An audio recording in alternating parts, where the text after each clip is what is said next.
When my husband, Ryan, insisted that I sell my $7 million inheritance, I stood motionless in the dark, my body shaking. His harsh, icy voice cut like a knife through the quiet. Infuriated, he muttered, "You have no choice, Laura." And his eyes narrowed. His anger swiftly overcame his frustration. He took a wooden stick off the wall and gave me a heavy blow to the head before I could say anything. I felt a lightning-fast pain, and then all was dark. I passed out right away. It felt like the world was upside down when I came back to, and it was. Rough, coarse ropes held my arms and legs tightly as I hung from a tree. My pregnant tummy was under so much strain that it felt like I was fighting for my life. With every breath, Ryan was standing close by, observing me with a sly smile on his face as he saw me struggle. He was waiting for me to give in, not to assist me. My name is Laura, and I'm 31 years old. I live in Atlanta, Georgia, where I work as a graphic designer for a growing advertising agency. Life wasn't always like this. Just a year ago, I thought I was living a dream. I married Ryan, a 35-year-old entrepreneur who seemed like the perfect partner. He was charming, ambitious, and supportive. He celebrated every achievement in my career and spoke passionately about building a wonderful future together.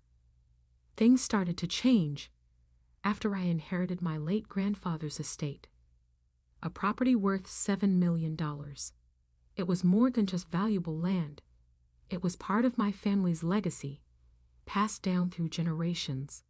I always imagined it as something I would keep safe for my children.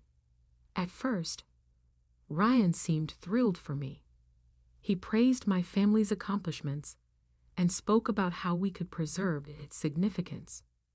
But over time, his excitement turned into something darker, an obsession. He started bringing up the property in conversations, at first casually. "We can do so much with the money from selling it," he said one day, his tone light. "Just imagine what we could achieve." I didn't think much of it then, brushing it off as him sharing ideas. But gradually, his suggestions became more persistent. He started talking about selling the property like it was the only logical thing to do. At first, he framed it as a way to secure bigger dreams for our family, but something about the way he spoke made me uneasy. It didn't feel like he cared about the family or the legacy. It felt like he cared about the money. Even as his comments grew more insistent, I held my ground. That property wasn't just about wealth to me. It was a symbol of my family's history, their struggles, and their achievements. I couldn't bear the thought of letting it go. Every time Ryan brought it up, I reminded him of this, hoping he would understand. But he didn't. His tone became sharper, and the conversations turned into arguments. The man I had once trusted and loved was changing before my eyes. The supportive partner who used to encourage my independence now belittled me for holding on to something I valued. His sweet words were replaced with accusations and manipulation. "Selling the property is the smart thing to do, Laura," he would say, his impatience barely concealed. "You're being stubborn for no reason." I stood my ground. "I've told you before, Ryan, that property is more than just money to me. It's a part of my family's history, and I won't sell it." His frustration started bleeding into every part of our relationship. The man who once praised my decisions now dismissed them entirely. He started accusing me of being selfish, claiming I didn't care about our future. I didn't recognize this version of him, the cold, manipulative stranger who had replaced my loving husband. One evening, during dinner, everything came to a head. We were seated at the table, the usual tension thick between us. Ryan brought up the property again, his tone firm and unyielding. "We need to sell it, Laura," he said, swirling his glass of wine in his hand, letting it sit there. It's irresponsible. I set my fork down, staring him directly in the eyes. No, Ryan, we discussed this before. I'm not selling it. His jaw clenched tightly, and his voice grew sharper. You're being unreasonable, Laura. This is about us, about our family. Why can't you see that this isn't just about us? I said, trying to keep my voice steady. That property is for our child's future. I won't let you take that away. His face darkened with anger. He slammed his hand on the table, the sudden noise making me flinch. You think you can make all the decisions, don't you? Do you even care about me? I took a deep breath, holding back tears. Of course I care about you, Ryan, but I won't be bullied into doing something I don't believe in. He stood up abruptly, his chair screeching against the floor. His eyes burned with fury as he spat. You'll regret this. He stormed out of the room, leaving me sitting there, my heart pounding in my chest. For the first time, I felt a chill of real fear creep into my mind. The man I thought I knew was gone, and in his place was someone who was willing to destroy everything I held dear. The man I once loved and trusted had vanished, replaced by someone dangerous. Something dark simmered beneath Ryan's surface, and the tension between us only grew worse in the following days. He became colder, more distant, and far less subtle about his manipulation. His words turned into open hostility, and every conversation led back to the same demand: selling the property. Each time I refused, his tone grew harsher, his frustration more evident. One night, everything spiraled out of control. Ryan came home late, his mood already sour. I was sitting in the living room, trying to avoid yet another argument, but I could tell it was unavoidable. He stood in the doorway, his eyes sharp and angry. We need to talk, he said, his voice firm and demanding. I let out a deep sigh, bracing myself for what I knew was coming. Ryan, if this is about the property again. It is, he interrupted, cutting me off sharply. His voice was cold and unrelenting. And I'm done asking nicely. You're going to sell it. No, I replied, standing my ground. I've told you before, Ryan, that property isn't for sale, and I won't repeat myself. His face twisted with rage as he stormed across the room, his fists clenched tightly at his sides. His voice grew louder with every word. You think you can just ignore me? You think this is all about you? His anger spilled out uncontrollably, filling the room with tension. Ryan, calm down, I said, taking a step back. This isn't the way to handle things. Before I could finish, he grabbed a wooden stick leaning against the wall. His eyes burned with fury as he raised it high. You'll learn to listen, he growled. The blow came down hard on my head, and pain shot through my skull like lightning. My vision blurred, and I stumbled backward before collapsing to the floor. Everything around me faded to black. When I woke up, nothing felt real. My arms and legs were tightly bound with rough ropes, and I was hanging from a tree. The ropes dug into my skin, and the weight pressed painfully against my pregnant belly. Fear rushed through me as I realized Ryan was standing nearby, watching me with a cruel smirk. Now, he said mockingly, are you ready to sell the property, or do you need more convincing? Terror gripped me, but I knew I had to stay strong for myself and for my baby. The ropes burned my skin with every slight movement, and my body hung awkwardly, the pressure on my belly making it hard to breathe. My heart raced as I struggled to take shallow breaths. Ryan loomed nearby, leaning casually against the tree trunk as if he wasn't tormenting me. Still think you're in charge, Laura? he sneered. You've got two options. Agree to sell the property or stay there until you change your mind. His words felt like knives, each one cutting deeper than the last. I fought back tears, knowing my weakness would only satisfy him. Ryan, please, I begged, my voice trembling. Think about our baby. You don't have to do this. He stepped closer, his face twisted with anger and disgust. Our baby, he spat. Don't try to guilt me, Laura. You're the one who pushed me to this. You could end this right now. Just sell the property. The cold indifference in his voice terrified me, but I refused to let him see my fear. I glanced down at my wrists, noticing that the knot wasn't as tight as it seemed. A flicker of hope sparked inside me, but I knew I had to be careful. Any sudden movement could catch his attention. Ryan turned away, muttering angrily to himself about how stubborn I was. I used the moment to start twisting my wrists, ignoring the way the rope scraped and burned my skin. I gritted my teeth, focusing on the knot. Every tiny movement brought me closer to freedom. Don't even think about trying anything, Ryan snapped suddenly, though his back was still turned. My heart pounded in my chest. But I didn't stop. With one final, desperate pull, my hands came free. My wrists throbbed with pain, but I didn't care. I quickly untied the ropes around my ankles and legs and lowered myself to the ground as quietly as I could. Ryan turned around just as I bolted into the darkness of the woods. His furious shouts echoed behind me, but I didn't look back.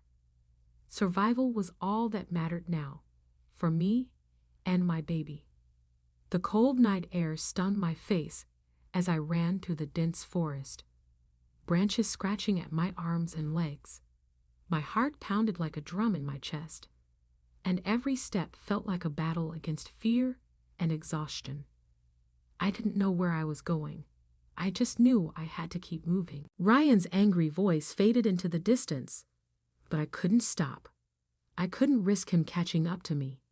Each breath I took was shallow and quick, my body fueled by pure adrenaline. The pain in my head throbbed with every heartbeat, but I pushed it aside. The only thing that mattered was escaping. My baby's life and mine depended on it. Adrenaline surged through my veins, pushing me forward despite the searing pain in my body. Behind me, Ryan's furious shouts echoed through the night. Laura, you can't get away from me, he bellowed, his voice dripping with rage. I didn't dare glance back. My only focus was to get as far away from him as possible. The woods were pitch black, the uneven ground threatening to trip me with every step. Each stumble sent sharp jolts through my pregnant belly, but I couldn't stop. My baby's life and mine depended on escaping. Ryan's footsteps crashed through the brush, drawing closer. His voice sliced through the darkness like a predator stalking its prey. You think you're smart? You'll regret this, Laura, he snarled. I ducked behind a large tree, crouching low as I tried to catch my breath. My hands shook as I pressed them against the rough bark, my heart pounding in my ears. I prayed Ryan wouldn't find me. His heady steps slowed, and I heard him muttering angry curses as he searched. I bit my lip to keep silent, every fiber of my being focused on staying still. When his footsteps moved farther away, I seized the opportunity. Summoning what strength I had left, I bolted again.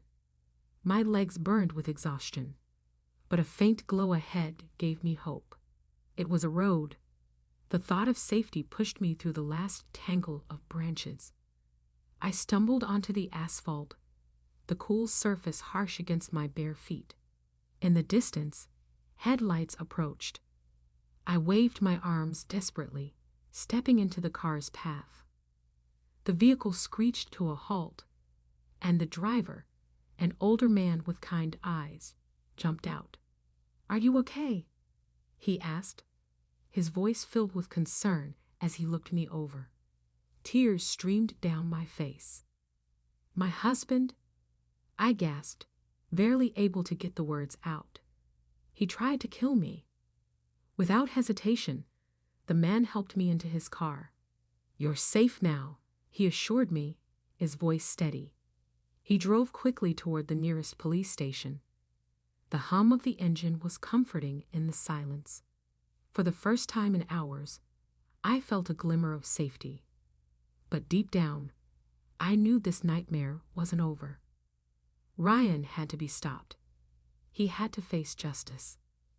At the police station, I sat in a small room trembling as I clutched a blanket someone had draped over my shoulders. Officers surrounded me, listening intently as I recounted everything. Ryan's obsession with the property, his violent attack, and my desperate escape through the woods. Each word felt like I was reliving the horror, but I knew I had to be strong. My husband tied me to a tree. I said, my voice cracking as the weight of my words hit me. He threatened me, told me I had to sell the property. When I refused, he hit me. He didn't care about me or our baby. My hands shook as I described the brutality. The officer across from me nodded sullenly, his pen flying across the notepad. "We'll handle this, Mom. You're safe now. Let's get you to a doctor to make sure you and your baby are okay." The man who rescued me, Henry, stayed long enough to give a statement. "She was terrified," he told the officers, bruised, bloodied, and desperate. No one fakes that kind of fear. At the hospital, doctors examined me carefully. They confirmed that my baby was unharmed. Despite everything, I had a mild concussion and severe bruising. Their reassurances brought a wave of relief, but my stomach still churned with the thought of Ryan's actions. How could someone I once loved have done this to me? Back at the police station, the investigation moved quickly. Officers gathered evidence from our home. The wooden stick Ryan had used, the ropes he had tied me with, and photos of the tree where I had been suspended. Henry's testimony, combined with my injuries, painted a horrifyingly clear picture of what had happened. Ryan was arrested the next morning. He claimed innocence, twisting the story to make himself look like the victim. But his lies fell apart under scrutiny. The evidence was undeniable. When my father arrived from New York, his presence brought a surge of strength I hadn't realized I needed.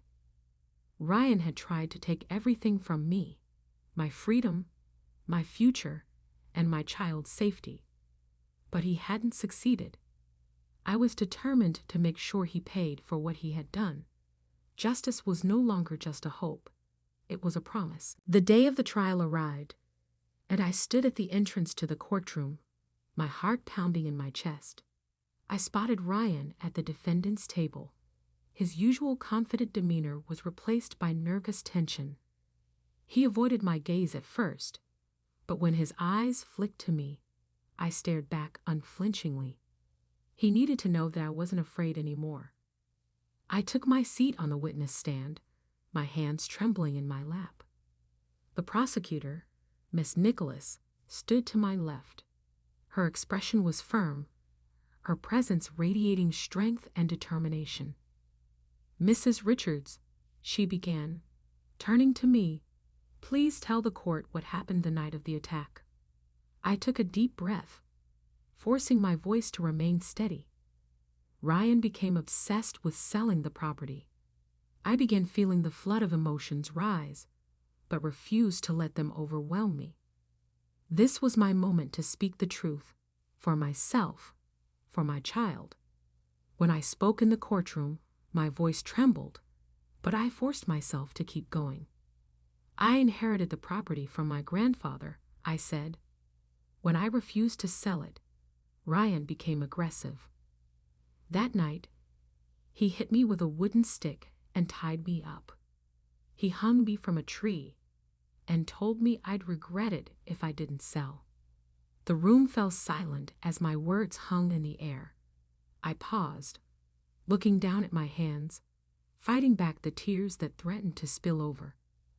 "Why did you refuse to sell the property, Mrs. Richards?" Miss Nicholas asked gently. I lifted my head, meeting her eyes with determination. It wasn't just land. It was my family's legacy. I explained. It was meant for my child. I couldn't let him destroy that for his own selfish gain. Ryan's lawyer tried to undermine me, accusing me of being overly emotional and unreliable, but the evidence told the truth. The bruises on my arms, the knots in the ropes, the photos of the tree where I was tied. Everything matched my account. The police corroborated everything, and Henry's testimony was undeniable. After hours of deliberation, the jury finally returned. I sat in the courtroom, barely able to breathe, as the door opened and the verdict was read. Guilty. Relief washed over me, lifting the heavy weight from my chest. Justice had been served. Ryan would no longer have any power over me. The judge's voice cut through the silence, firm and resolute. The defendant, Ryan Richards, is hereby sentenced to 15 years in prison without the possibility of early parole for assault, attempted coercion, and reckless endangerment. I let out a breath I hadn't realized I was holding. The moment felt surreal as the reality of Ryan's punishment sank in. This wasn't just about the pain he had caused me. It was about every moment he had stolen from me. The fear, the control, the manipulation. Ryan's face twisted in disbelief and anger as the verdict was announced. His confident facade had crumbled. His lawyer tried to argue for a lighter sentence, but the judge didn't waver. "Your actions were beyond cruel," the judge said. "You will pay for what you've done." I sat there, still and quiet, processing the gravity of it all. This was it. The nightmare was finally over. My mind replayed everything that had led to this moment. From the first time Ryan pressured me to sell the property to the terror I felt when he attacked me. But now, for the first time, I could truly breathe. I was free. As the court session ended, my father approached me. He wrapped me in a tight embrace, his voice thick with emotion. "You did it, Laura," he said. "You stayed strong. He'll never hurt you again." Tears welled up in my eyes. "I couldn't have done it without you, Dad," I whispered, clinging to him.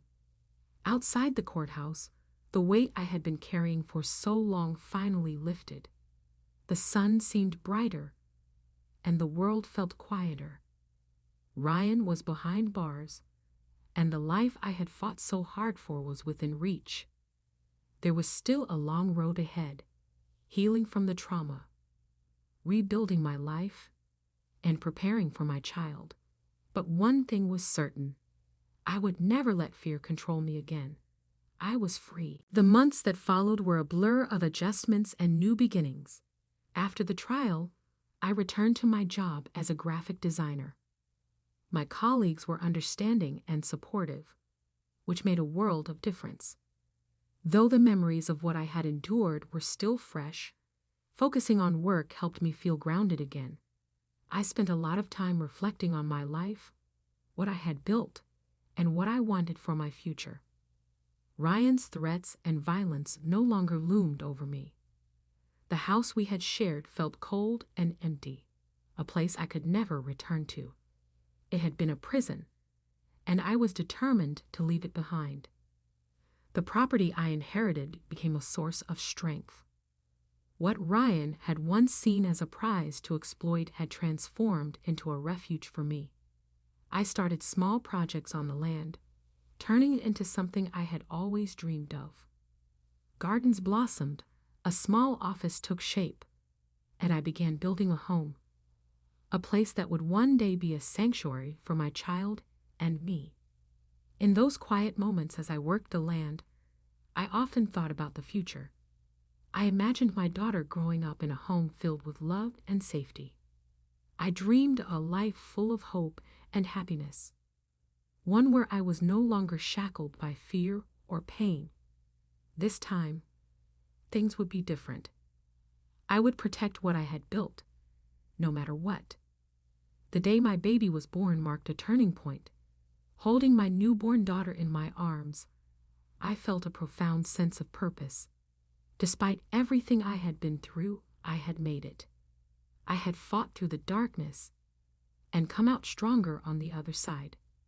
My daughter would never know the fear I had lived with, and that promise fueled me in those early days of motherhood. I made a vow to myself. I would protect this family and this life with everything I had. We would thrive, and I would never again let anyone take my freedom or my future away. I was free. At its core, this story is about perseverance, self-determination, and the fight for justice in the face of brutality and treachery. My path demonstrates the power that can come from even the toughest moments. As I went from feeling stuck in a dysfunctional marriage to taking back my life, the most significant choice I ever made was to not allow fear to rule me. I found safety and justice because of that strength, my father's support, and the revelation of the truth. I was defined by my resolve, not by Ryan's behavior. It is possible to rebuild, regain strength, and construct a better future even after the darkest moments. No one has the right to hurt or control you, and I hope my tale serves as a reminder to anyone in a similar circumstance. Safety, fairness, and fresh starts are always accessible.